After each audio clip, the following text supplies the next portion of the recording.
అందరికీ ముందుగా శ్రీరామనవమి శుభాకాంక్షలు. పొద్దున్నే లేచి కాస్త అలా వాకింగ్కి వెళ్తే ఎంత ఆహ్లాదకరంగా ఉందో వాతావరణం. చెట్ల నిండా చిగురించిన పూలతో చూడటానికి ఎంత అందంగా ఉందో. ఇక ఇంటికి వచ్చిన తర్వాత ఇల్లు వాకిలి శుభ్రం చేసుకొని చక్కగా ముగ్గులు పెట్టేసుకొని ఇంటి ముందు కాస్త ఎర్రమట్టి ఊర తీసుకొని ముగ్గులు పెట్టుకుంటే ఇంటి ముందు చూడటానికి పండగ పూట ఎంత అందంగా ఉంటుందో. చాలా అంటే చాలా బాగుంటుంది చూడటానికి కూడా.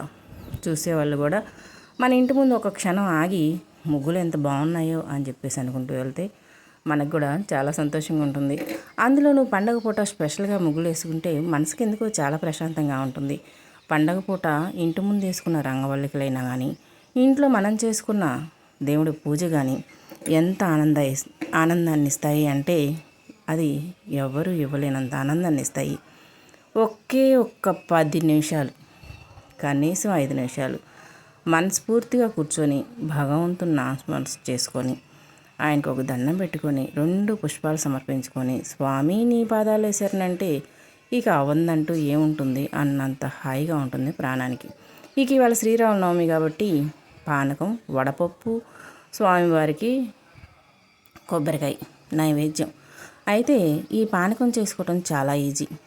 బెల్లం, మిరియాల పొడి, 4 యాలక్కాయలు, ఒక 6 లీటర్ వాటర్ అయితే మనకు పానకం రెడీ అయిపోతుంది. ఇలాగా స్వామివారికి నైవేద్యం అయిపోయిన తర్వాత ఇక ఇంట్లో వంట పని అయితే మాత్రం మొదలు పెట్టేసుకున్నా నేను. ముందుగా ఒక 4 గిద్దలు రైస్ వండుకొని పక్కన పెట్టుకున్నాను.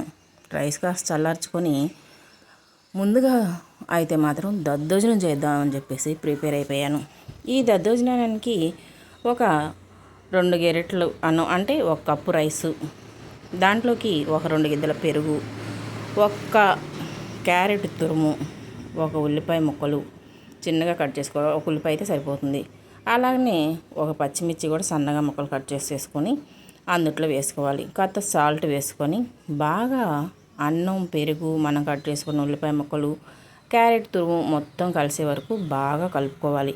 ఇలా బాగా కలుపుకున్న తర్వాత పొయ్యి మీద బాండి పెట్టేసుకొని ఒక 2 స్పూన్లు ఆయిల్ వేసుకొని ఆయిల్ హీట్ ఎక్కిన తర్వాత కాసిన పోపు దినుసులు, అంటే మినపగుండ్లు, జీలకర్ర, ఆవాలు, పచ్చిపప్పు, ఈ 4 కూడా ఒక్కొక్క స్పూన్ వేసుకొని కాస్త దోరగా వేయించుకోవాలి.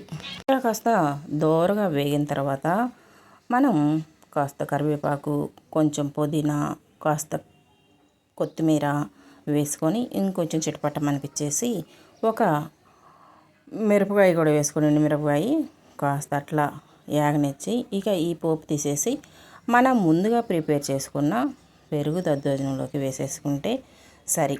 పెరుగు దద్దోజనంలో వేసేసుకొని బాగా కలుపుకుంటే మనకి వేడివేడిగా పెరుగు దద్దోజనం రెడీ అయిపోతుంది. అంటే మరీ అంత వేడిగా లేకపోయినా కానీ అన్నం చల్లార్చుకున్న తర్వాత చేసుకుంటాం కాబట్టి చాలా రుచిగా ఉంటుంది. అలాగనే అన్నం వేడి మీద ఉన్నప్పుడు కూడా చేసుకోవచ్చు, మహా రుచిగా ఉంటుంది.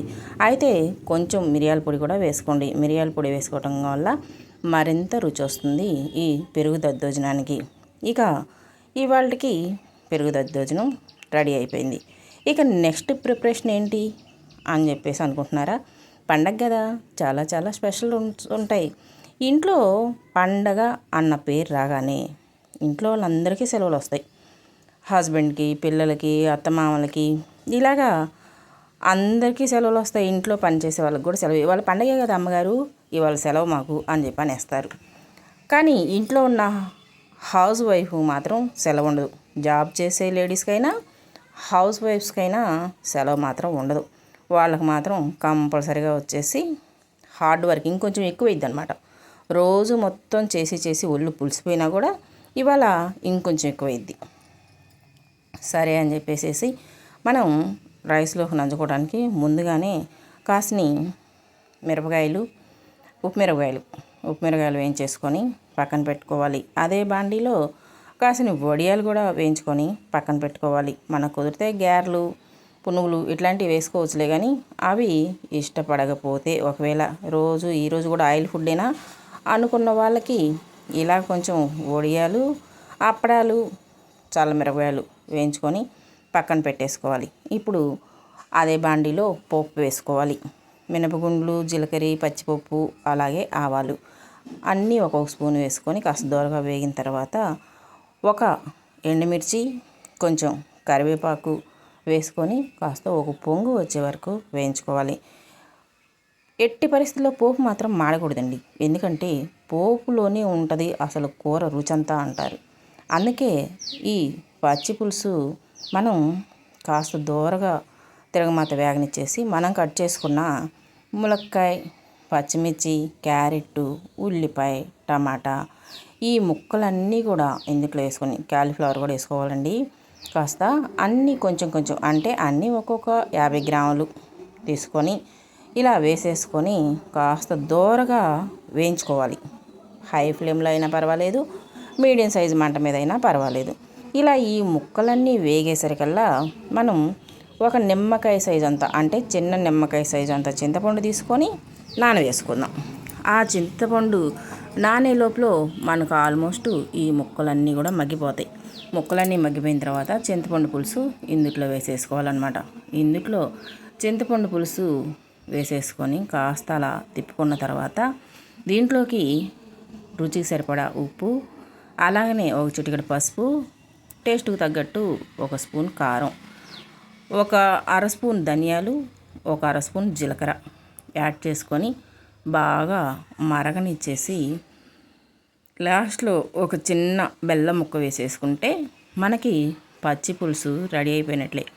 వెజిటేబుల్ పచ్చి పులుసు చాలా రుచిగా ఉంటుందండి. అసలు ఒకసారి ట్రై చేసి చూడండి. ఇది ఇవాళ శ్రీరామనవమి సందర్భంగా స్పెషల్గా నేను ఈరోజు ఈ పచ్చి పులుసు చేశాను. చూడండి, ఇలా బాగా మరిగిన తర్వాత ములక్కాడ ఉడికిందా లేదా చూసేసుకొని ఒక చిన్న బెల్లం ముక్క వేసుకొని 2 నిమిషాలు ఆగిన తర్వాత కాస్త కొత్తిమీర యాడ్ చేసుకుంటే మనకి పచ్చి పులుసు రెడీ అయిపోయినట్లే. నేను ఇందాక అప్పడాలు, వడియాలు వేయించాను చూడండి, చల్లమిరపకాయలు, అవన్నీ కూడా ఈ పచ్చి పులుసులో నంచుకోవడానికి చాలా అంటే చాలా రుచిగా ఉంటాయి. ఈ పచ్చి పులుసులో నంచుకుంటే ఇక పచ్చి పులుసు రెడీ అయిపోయింది. ఇప్పుడు మనం పండగ స్పెషల్గా మామిడికాయ పులిహోర చేసుకుందామా. ఈ మామిడికాయనైతే మాత్రం పైన తోలంతా శుభ్రంగా చిక్కు తీసేసుకొని ఇలా తురుముకోవాలి. ఇలా తురుముకోవటం వల్ల మనకి మామిడికాయ పులిహోర తినేటప్పుడు పంటి కింద అక్కడక్కడ మామిడికాయ పడి భలే రుచిగా ఉంటుంది అనుకోండి. మామిడికాయ పులిహోర అంటే మా చిన్నతనంలో చాలా బాగా తినేవాళ్ళం. అందులోనూ మా ఇంట్లో ప్రతి ఒక్కరికి మామిడికాయ పులిహోర అంటే ఇష్టమే. దాంట్లోకి మామిడికాయ తురుముకున్న తర్వాత అలాగే ఒక క్యారెట్ కూడా తురుముకోవాలి. ఈ మామిడికాయ, క్యారెట్ ఈ 2 తురుములు పులిహోరకి చాలా టేస్ట్ ఇస్తాయి. ఇలాగా క్యారెట్, మామిడికాయ తురుముకుంటాం అయిపోయిన తర్వాత వీటిని కాస్త పక్కన పెట్టుకుందాం. ఇలా పక్కన పెట్టేసుకున్న తర్వాత మనం ముందుగా రైస్ వండుకొని పక్కన పెట్టుకున్నాం కదా, రైస్ అంతా కూడా చల్లార్చుకోవాలి. అదే చల్లారేలోపు మనం ముద్దపప్పు కూడా రెడీ చేసుకుందాం. ఈ ముద్దపప్పులోకి ఆవకాయ పచ్చడి కానీ, టమాటా పచ్చడి కానీ, పండుమిర్చి పచ్చడి కానీ ఉంటే కాంబినేషన్ చాలా సూపర్గా ఉంటుంది. అయితే నేను దీంట్లోకి వెరీ స్పెషల్ కారం అయితే ఒకటి తయారు చేశాను. ఆ కారం మీకు చూపిస్తాను. ఇలా ముద్దపప్పులోకి కాస్త పసుపు, ఒక చిటికెడు పసుపు, ఒక అర స్పూన్ సాల్ట్ వేసుకొని అలా మెదుపుకొని పక్కన పెట్టేసుకోవాలి. ఈ పప్పు చూడండి, ఇలా అనుకనుగ్గా మెదుపుకొని పక్కన పెట్టుకుంటే తినేటప్పుడు చాలా టేస్టీగా ఉంటుంది. ఇలా పప్పు పక్కన పెట్టుకున్న తర్వాత మనం చల్లార్చుకున్న అన్నం తీసుకొని ఈ మామిడికాయ తురుములోకి వేసుకొని కలుపుకోవాలి. ఈ అన్నం మామిడికాయ తురుములో వేసుకొని కలుపుకునేటప్పుడు అన్నం కాస్త గోరువెచ్చగా ఉంటే బాగుంటుంది. ఈ గోరువెచ్చగా ఎందుకు అని చెప్పేసి అన్నాను అంటే, అన్నంలోకి మనం సాల్ట్ వేసి కలుపుకుంటాం కాబట్టి, కాస్త ఒక చిటికెడు పసుపు కూడా వేసుకుంటాం కాబట్టి మంచి కలర్ఫుల్గా కనపడుతుంది. అదే చల్లారిపోయిన తర్వాత అయితే అన్నం మొత్తం పసుపు అంటడానికి కొంచెం టైం పడుతుంది. ఒకవేళ ఇలా కలుపుకోవడం ఇష్టం లేని వాళ్ళు పోపులో అయినా వేసుకోవచ్చు. మనం పసుపు, సాల్ట్ అయితే మాత్రం రైస్లో వేసుకొని కలుపుకుంటే అన్నం అంతా కలిసి మనకి ఒకసాట కలిసింది, ఒకసాట కలవలేదు అన్నట్టు కాకుండా బాగా కలుస్తుంది. నేనైతే అన్నం కొంచెం వేడిగా ఉంది కాబట్టి రైస్లోనే వేసేసుకొని ఈ ఉప్పు, పసుపు కూడా మొత్తం బాగా కలిసేటట్టు కలుపుకుంటున్నాను. క్యారెట్ తురుము, మామిడికాయ తురుము, ఉప్పు, పసుపు, రైసు మొత్తం కూడా బాగా కలిసేటట్టుగా పొడిలాడుతా అన్నం పిసకకుండా మెత్తగా బాగా పొడిలాడుతా వచ్చేటట్టు కలుపుకోవాలి. ఈ పులిహోర కలపడంలోనే ఒక కళ ఉంటుంది. కొంతమంది కలిపితే ముద్దగా వచ్చి తినడానికి అంతగా ఇష్టపడం, కానీ ఇలా పొడిగా కలుపుకుంటే చూడగానే నోరు ఊరిపోతుంది. దీంట్లో కాస్త అక్కడక్కడ పచ్చిమిర్చి కానీ లేదా ఎండుమిరపకాయలు కానీ చల్లమిరపకాయలు కానీ మనం నంచుకొని తింటూ ఉంటే ఆహా ఏమి రుచిరా బాబు అనిపించేస్తుంది. అంత రుచిగా ఉంటుంది ఈ మామిడికాయ పులిహోర. ఇలాగ మొత్తం కలిపేసుకున్న తర్వాత చూడండి ఎంత బాగా కలిపేసుకున్నాము. ఇలా మొత్తం బాగా కలుపుకున్న తర్వాత మనం ఇక పొయ్యి మీద బాండి పెట్టుకుందాం. అన్నం కింద పడకుండా బాగా పొడి పొడిలాడుతా ఇలా కలుపుకున్నప్పుడు మంచి గుబాలిస్తూ పసుపు వాసన అలా అలా ముక్కులకు తగులుతూ ఉంటుంది. ఎంత నోట్లో నీళ్ళు ఊరిపోతాయి అనుకోండి. ఈ పసుపు వాసన పచ్చిమామిడికాయ వాసన అలా రాగానే నోట్లో నీళ్ళు ఊరిపోతాయి. అంత కమ్మగా ఉంటుంది. ఇంకా పొయ్యి మీద బాండి పెట్టుకొని పోపు పెట్టుకోవటమే. పొయ్యి మీద బాండి పెట్టేసుకొని కాస్త ఒక 2-3 స్పూన్లు ఆయిల్ వేసుకొని ఆయిల్ హీట్ ఎక్కిన తర్వాత మనం యథావిధిగా పోపు దినుసులు అంటే 1 స్పూన్ మినపగుండ్లు, 1 స్పూన్ జీలకర్ర, 1 స్పూన్ ఆవాలు, 1 స్పూన్ పచ్చిపప్పు ఇవన్నీ 1 స్పూన్ వేసుకొని కాస్త దోరగా వేగనివ్వాలి. ఇలాగా పోపు దినుసులు వేగేటప్పుడే ఇందులోనే ఒక పిడికెడు అంటే 1 అరకప్పు పల్లీలు, అలాగనే 4 పచ్చిమిర్చి, 2 ఎండుమిర్చి వేసుకొని కాస్త దోరగా వేయించుకోవాలి. ఉంటే మనకు కాస్త ఇంగు కూడా వేసుకోవచ్చు, లేదంటే పర్వాలేదు. ఇలాగా వేగేటప్పుడే కాస్త కరివేపాకు, కొంచెం కొత్తిమీర వేసేసుకొని కాస్త దోరగా వేయించి పోపు అంతా బాగా దోరగా వేగిన తర్వాత ఇక ఈ పోపు కింద మంట ఆపేసుకొని పోపు తీసుకొని ఆ పులిహోరలో కలిపేసుకోవటమే. ఇలా మామిడికాయ పులిహోర మనకి ఆల్మోస్ట్ రెడీ అయిపోయినట్లే. ఈ పోపు కలుపుకున్న తర్వాత 1-2 నిమిషాలు అలా మూత పెట్టేసి తింటే అన్నం వద్దని చెప్పేసి అచ్చం పులిహోరే తినేస్తారండి. అంత రుచిగా ఉంటుంది ఈ మామిడికాయ పులిహోర. ఇలా మామిడికాయ పులిహోర, దద్దోజనం, పచ్చి పులుసు, ముద్దపప్పు ఇవన్నీ అయిపోయిన తర్వాత ఇవాళ పండగమ్మ దేవుడి పూజలు అయిపోయిందిగా, కాస్త కారంగా ఏమన్నా చేయమ్మా అని పిల్లలు అడిగితే వాళ్ళ కోసం ఒక 4 ఎగ్స్ తీసుకొని ఉడకబెట్టుకొని ఇలాగా పొట్టొలుసుకుంటున్నాను. ఈ 4 ఎగ్స్ కూడా కాస్త ఇలాగా ఉడకబెట్టుకొని కొంచెం చల్లారిన తర్వాత పొట్టు తీసేసుకుంటే అన్నీ శుభ్రంగా క్లీన్గా పొట్టు వచ్చేస్తుంది. ఇలా ఒలుసుకున్న తర్వాత మనం పొయ్యి మీద బాండి పెట్టేసుకొని కాస్త 2 నిమిషాల్లో ఆయిల్ హీట్ ఎక్కిదనంగా మనం ఈ కారం తయారు చేసుకుందాం. ముందుగా ఒక చిన్న మిక్సీ జార్ తీసుకొని అందులోకి ఒక 7-8 స్పూన్లు కారం, అంటే 4-5 స్పూన్లైనా వేసుకోవచ్చు. మనకి ఇంట్లో వాడుకోవడానికి కూడా ఉపయోగపడిద్దండి. నేను మీకు చెప్పాను కదా ఇందులోకి కారం సూపర్గా ఉంటుందండి ముద్దపప్పులోకి అని, ఆ కారం ప్రిపేర్ చేస్తున్నాను అనమాట. ఇలాగా ఒక 7-8 స్పూన్లు ఎండు కారం తీసుకొని ఆ కారంలోకి 1 స్పూన్ జీలకర్ర, 1 స్పూను గల్లుప్పు అంటే మనకు రుచికి సరిపడా 1 స్పూన్నర పడుతుంది. ఆ తర్వాత ఒక 4-5 స్పూన్లు నువ్వులు, తెల్ల నువ్వులు తీసేసుకొని ఒక 4 రెమ్మలు చున్నులపై రెమ్మలు, అలాగనే ఒక పిడికెడు అంటే ఒక 10 రెమ్మల దాకా కరివేపాకు తీసుకొని మిక్సీ పట్టేసుకుంటే ఈ వాసన కారం వాసన గుబాలిచ్చి కొడుతుందండి. అంత కమ్మగా ఉంటుంది ఈ ముద్దపప్పు నువ్వుల కారపొడి. మనకి రైస్లోకి చాలా టేస్టీగా సూపర్గా ఉంటుంది. ఒకసారి ట్రై చేయండి.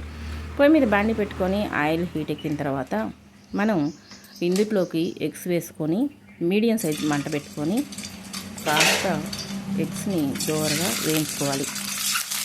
ఇలా ఎగ్స్ అన్నీ దోరగా వేగేటప్పుడే మనం కాస్త ఎగ్స్ మీద కొంచెం పసుపు, కొంచెం సాల్ట్ వేసుకుంటే ఎగ్స్ అన్నీ గోల్డెన్ బ్రౌన్ కలర్లో, పసుపు కలర్లో బాగా వేగిపోతాయి అన్నమాట. ఇలా సిమ్లో పెట్టి వేయించుకోవటం వల్ల మనకి ఎగ్స్ మీద ఉన్న స్కిన్ ఊడిపోకుండా బాగా వస్తాయి అన్నమాట. ఎగ్స్ బాగా ఎగుతాయి కూడా. ఇలా వేయించుకోవడం అయిపోయిన తర్వాత మనం ముందుగా మిక్సీ పట్టి పక్కన పెట్టుకున్నాం కదా నువ్వుల కారం, ఆ కారపొడి కూడా తీసుకొని ఇందులో చల్లుకోవడమే. అంటే దీంట్లోకి ఆయిల్ ఎక్కువ వేసుకోకుండా ఎగ్స్ వేయించుకునేటప్పుడు 1 స్పూన్నర వేసుకుంటే సరిపోతుంది. ఎక్కువ ఆయిల్ వేసుకున్నా కూడా ఎగ్స్ కదా మనం తినేది, హెల్త్కి అంత మంచిది కాదు. అసలుకే ఉడకపెట్టిన ఎగ్స్, ఆ ఎగ్స్ని మళ్ళీ నూనెలో వేయించుకోవడం అంటే కొంచెం కష్టంగా ఉంటుంది. అందుకని చెప్పేసి సైడ్ డిష్గా కానీ స్నాక్స్గా కానీ ఈ ఎగ్స్ చాలా బాగా ఉపయోగపడతాయి. కొంచెం లైట్గా మనం వేయించుకున్న నువ్వుల కారపొడి కనుక చల్లుకొని పక్కన పెట్టేసుకున్నామంటే పిల్లలు అటు ఇటు ఆటకు పోయి వచ్చినప్పుడు గబక్కన ఆకలి అన్నా కూడా ఈ ఎగ్స్ ఇస్తే కమ్మగా ఉన్నాయని చెప్పేసి తినేస్తారు. పిల్లలు కొంతమంది ఎగ్స్ అంటే ఇష్టపడరు, కానీ ఇలా చేసి పెట్టండి, నోట్లో లోటలు వేసుకుంటూ తినేస్తారండి. అంత కమ్మగా ఉంటాయి ఈ ఎగ్స్. ఇక పండగ ప్రిపరేషన్ అయితే మాత్రం ఇవాళకి అయిపోయింది. ఇక వైట్ రైసా లేదా బిర్యానీయా చూడాలి, వెజిటేబుల్ బిర్యానీయా అనేది.